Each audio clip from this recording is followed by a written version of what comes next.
Bila shaka ndio hivyo, tumerejea katika kikao pale ambapo tunaangazia mswada wa fedha wa mwaka 2025 tukidadavua yale ambayo yapo ndani ama tukiangazia yale ambayo yapo ndani. Kumbuka ni mswada ambao unajiri wakati ambapo vijana wameelezewa sio mara moja au mbili kwamba huwa hawachukui nafasi kwenda kufanya ama kutoa maoni yao kuhusiana na miswada, na wakati huu endapo itakuwa tofauti, vijana wapo studioni.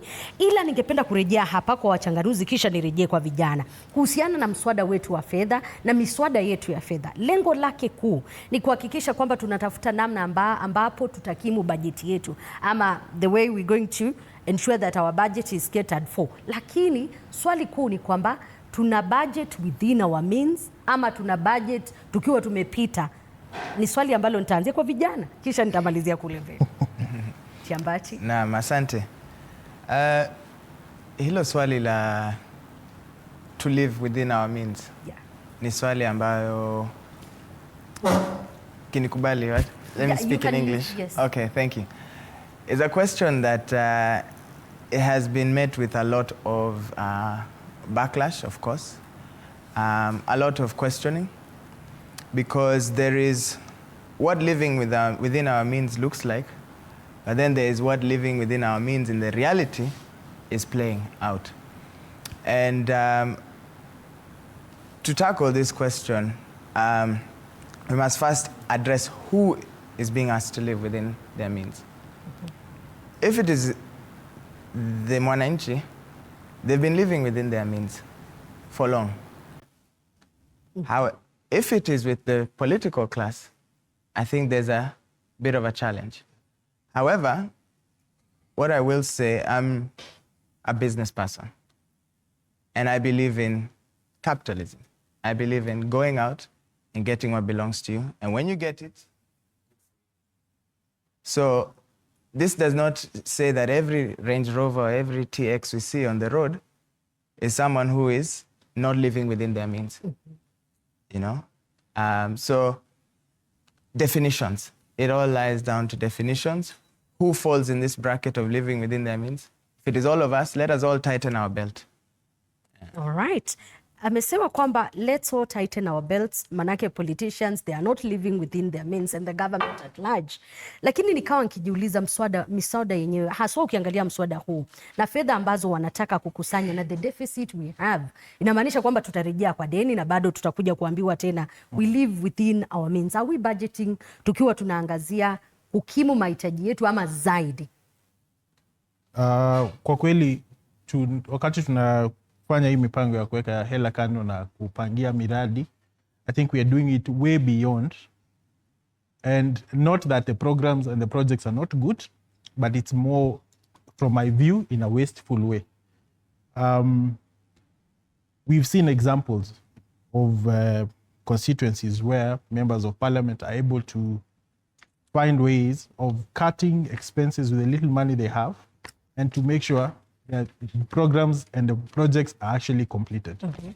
Whereas we have now the government with all the machinery, and it still cannot be able to cap wastage, cannot be able to cap corruption, cannot be able to cap all these things. So it creates a challenge because it's now gotten to a stage where we feel like we're actually budgeting for corruption. You know? And so we are really living beyond our means, yes. When you look at some of the deliverables the government is giving, and especially upcountry where there's not much scrutiny, you'll find projects which have started, stopped halfway, and all those things. And that creates a challenge because ultimately this is taxpayers' money and translates to either these projects being refinanced to have them completed or having someone else raising more taxes one way or another, because and you know it's something we cannot really hide because you see it. Most of government projects are actually visible. Very few of them would go. Like for instance, when you talk about the digital economy and the entire marketplace, the digital marketplace is as a result of somebody in government making a deliberate decision to lay down fiber cables. Okay.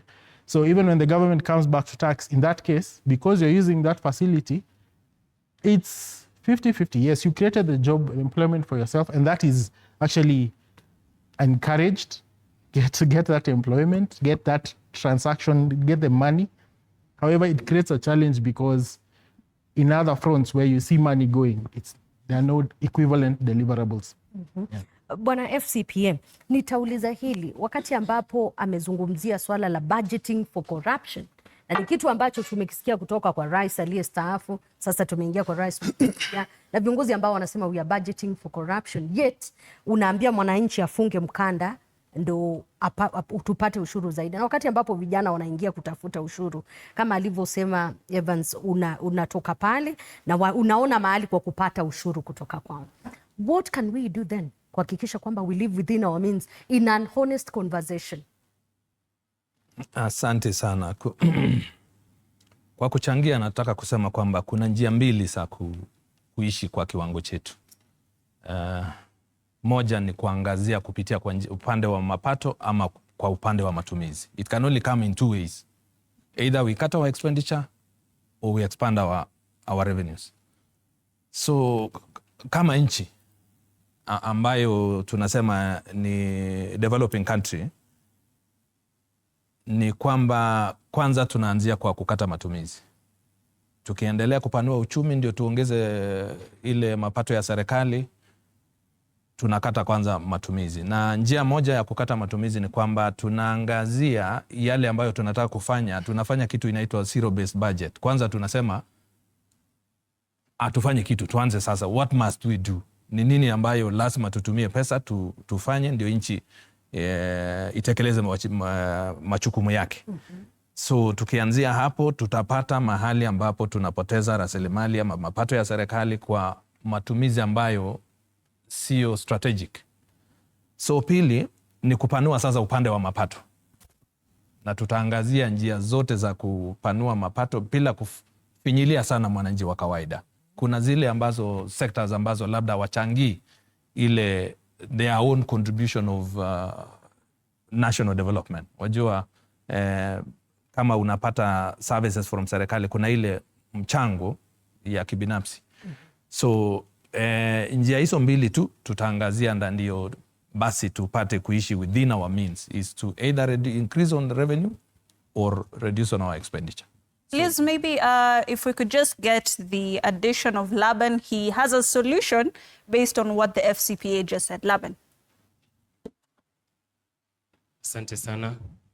Kwa majina naitwa Laban Maticha. I'm a lawyer and also a youth leader. And I've heard what my colleagues have been saying. They're really crying. They're giving the actual position of the country in relation to the finance bill and the financial position of our country. Mine will be to give solutions in this case now. Agriculture forms the backbone of our economy. What we can do as a country is let us invest in smart agriculture mechanisms where we can utilize and leverage on artificial intelligence, where countries like Netherlands are using AI to monitor weather forecast, soil productivity to detect which soil is good for a particular crop. Number two, if we can utilize on innovation hubs, creating more innovation hubs, and while, because the world is indeed moving to a digital direction where if you're left behind as a country, then we will be tackling the revolution, the digital revolution, itakuwa kwamba kazi ambazo zilitakikana kutengenezwa hapa Kenya hazijaweza kufika. Number 3, solution itakuwa kwamba serikali iweze kureduce on the bureaucracies and procedural requirements when applying for loans. When we do that, we will attract more investors. Equally, more startups will come up. More youths will get to engage in business. What we saw is that a government that rode on giving the mama mboga na wale wa pikipiki kazi, kwamba wangewapa loans. What really actually got to happen is that they introduced the hustler fund, ambapo limiti yako ilikuwa 500. Nami nakuuliza panelist, 500, biashara gani unaweza kufungua? Smocha. Ya mwisho ni kwamba the last mile electrification. Kwamba if we can have more of these industries in rural areas being developed or coming up, we will create employment and solve equally the problem in regards to rural urban migration. Nairobi streets hata hazipitiki kwa sababu watu wamejaa. What we can do is take the industries back to the village. While at it, have now electricity reach every polling station, like they do say. Kwamba waki-campaign wanafika kwa polling stations zote nchini. Lakini wakifika huko, wakifika serikalini, they forget again the mama mboga. Another solution would be that let us have the school feeding programs running in all counties. What that will do, that's a sustainable solution that we may not really appreciate its value right now, rather years from now. Free primary education ndio iliwezesha kwamba Gen Zs are beneficiaries of this free primary education, that they could detect the errors and the con that was in the Finance Bill 2024. From it, the new school feeding program, if it can be implemented in every county, we will have attracted the younger population of children mashinani. Okay. And from it, when we have an elite society, then the economy at large will then get to grow. Thank you so much. All right. Labda tusikie Mkenya mmoja kuhusiana na swala la public participation. Ni kitu ambacho aswa vijana wakati wa mwaka uliopita tulisoma kweli, lakini wengi wanasema kwamba there was a lot of misinformation and disinformation katika kupata ukweli kuhusiana. Do you take time kuhakikisha kwamba you go to the public participation process? Kwako. Thank you so much. My name is Mark Ketch from Mount Kenya University, Parklands. And before I head to that, I have a question on the finance bill. Okay. Before I head to that, I have a question on the proposed finance bill. Yes. And it goes to the payee, especially the second tax band, whereby people earning from around 32,000 to around 400,000 are subjected to the same tax rate. According to me, this does not promote the principle of equity, since the tax band is way large. If it can only be broken down to different tax bands, it would be more reasonable. And now it moves to the question of, as we are coming up with these ideas, as we are tightening the belt, we are tightening the belt for what sake? And it makes me appreciate the fact that in order for us to know the trajectory of our country's future, we have to have a deeper understanding of the history of our country. Back in the day, things such as the finance bill were very opaque, and we have come to a point whereby we can discuss these issues openly. So it is not necessarily that we are attacking the government. We're just in a generation that is lucky enough to contribute in the ideas that can make this government better. As part of number one solution that I would suggest, mine is very simple. We are seeing a government that lacks priority. A government that represents a parent who will go to school with a pin-stripped suit while the child is wearing a torn short or a torn sweater. This is to explain it simply. We are seeing a government, we say that the finance bill is geared towards financing the budget. But recently, the spokesperson, they're supposed to be taken for education. You see, Gen Zs complain that the government does not know how to speak. So they're supposed to be taken for education, which will cost above 2 billion. They're going now to be taught on how to speak and to speak well for the government, 2 billion. Then there is a law that says you're not supposed to be given allowances that are more than your salary.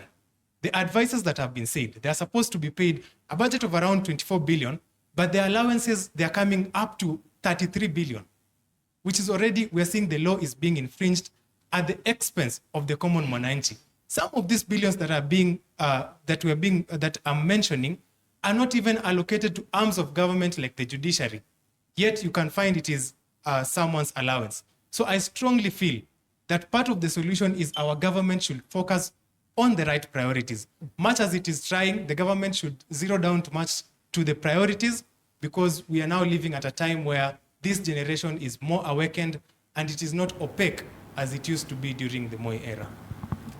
All right. adding on public participation, Yes. I would like to argue on the aspect of what an avenue of public participation. Allow me to return you back to the cruel. So, Hanif, so sorry. Here's the thing. I want you to make your point, and I want everyone else to make their point. We need to take a short break, I'm afraid. And if we let you speak, we'll have to cut you short in the middle of your point. So allow us to run some ads, and then when we come back, we will give you... Please don't forget that point. Would you like a pen to note it down? Much obliged. Thank you very much. Memories, Thank you. capacity.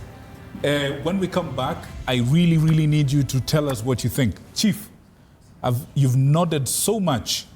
I want to hear what you have to say, right? God bless you. You go to heaven. Let's take a short break. We'll be right back after these messages.